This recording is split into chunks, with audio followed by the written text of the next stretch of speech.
परंपरेनुसार शारदीय नवरात्रीच्या पहिल्या दिवशी घराघरांमध्ये कलश व देवी स्थापना करण्यासोबतच धान्य पण पेरले जाते.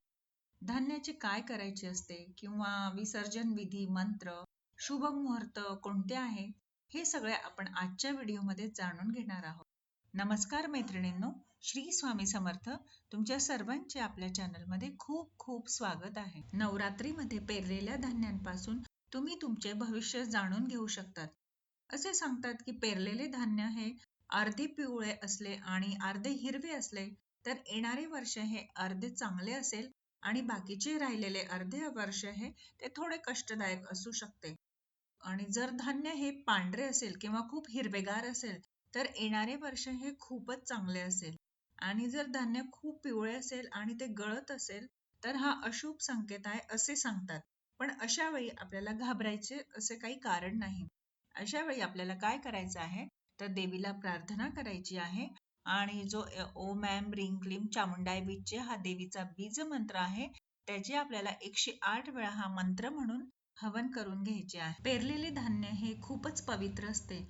यामध्ये देवी मातेची शक्ती असते आणि या धान्यांना पण नवदुर्गाचे स्वरूप मानले जाते. उगवलेले धान्य हे काढून आपण आपले नशीब बदलू शकतो. तर ते कशा प्रकारे? उगवलेले धान्य हे आपल्याला थोडे काढून घ्यायचे आहे आणि तिजोरीमध्ये आपल्याला एका लाल कपड्यांमध्ये गुंडाळून ठेवायचे आहे. त्यासोबत आपले दुकान किंवा आपली जी काही कामधंद्याची जागा असेल ठिकाणी देखील आपल्याला हे ठेवायचे आहे. त्यामुळे आपल्या कामधंद्यामध्ये बरकत होते, बढोतरी होते. व्यापार जर चांगला चालत नसेल किंवा वारंवार नुकसान होत असेल तर हे धान्य आपण अशा व्यापाराच्या आपल्या किंवा कामधंद्याच्या ठिकाणी ठेवल्यामुळे त्याचे खूपच लाभ होते. तिजोरीमध्ये किंवा आपल्या पैशाच्या ठिकाणी आपण हे धान्य ठेवल्यामुळे निरंतर आपल्या पैशामध्ये वाढ होत राहते. अशी देखील मान्यता आहे की हे उगवलेले जे धान्य आहे ते पर्समध्ये देखील ठेवू शकतो.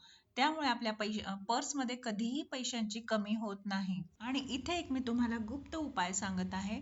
जर आपली कोणती इच्छा असेल, मनोकामना असेल तर त्यासाठी आपण हे जे उगवलेले धान्य आहे त्यामधील हे 5 घ्यायचे आहे. आपल्याला स्वच्छ धुवून घ्यायचे आहे आणि मग ते हातात घेऊन जे दुर्गा सप्तशती किंवा देवी भागवत असेल, जो कोणताही ग्रंथ तुमच्या जवळ असेल त्यामध्ये आपल्याला आपली जी इच्छा किंवा मनोकामना असेल ते बोलत ते त्यामध्ये दाबून द्यायचे आहे. आपल्याला हा उपाय कोणालाही न सांगता करायचा आहे. तुमची जी काही इच्छा असेल ती देवी नक्की पूर्ण करते. कोणतेही काम करताना आपल्याला विश्वास, श्रद्धा आणि भाव हा महत्वाचा असतो.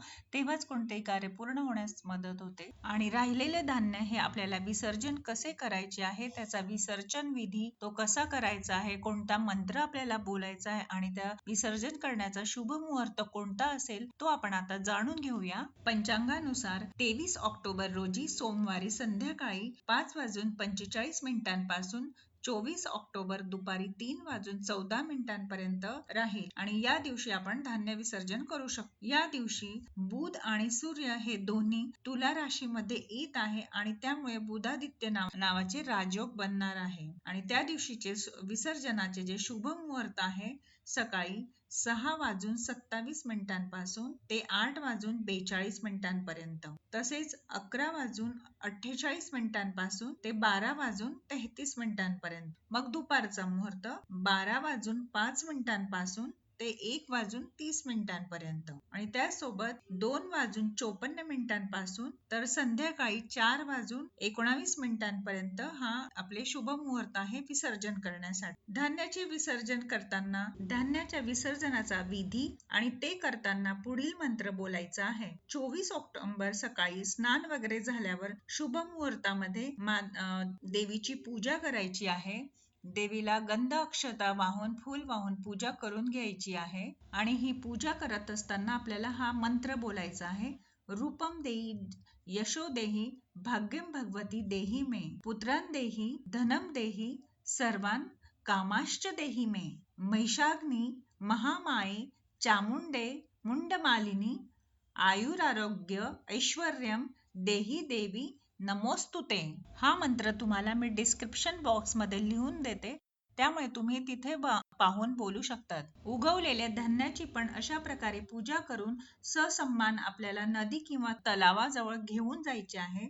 हातामध्ये अक्षता व फूल घेऊन धान्याचे विसर्जन करण्यासाठी आपल्याला हा मंत्र म्हणायचा आहे. गच्छ गच्छ सुरुश्रेष्ठे स्वस्थानम परमेश्वरी पूजाराधन काले च पुनरागमनाय च. हा मंत्र देखील मी डिस्क्रिप्शन बॉक्समध्ये लिहून देते, ते बघून तुम्ही बोलू शकतात. अशा प्रकारे कोणतेही कार्य हे आपण शुभ मुहूर्त बघून केले तर ते आपल्याला शुभ परिणाम देत असतात. मी दिलेली माहिती तुम्हाला आवडली असेल तर कमेंटला श्री स्वामी समर्थ नक्की लिहा आणि सर्वांना शेअर करा आणि चॅनलला लाईक अँड शेअर करा आणि सबस्क्राईब करायला प्लीज विसरू नका. पुन्हा भेटूया अशा छान छान नवीन माहिती सोबत. तोपर्यंत सर्वांना श्री स्वामी समर्थ.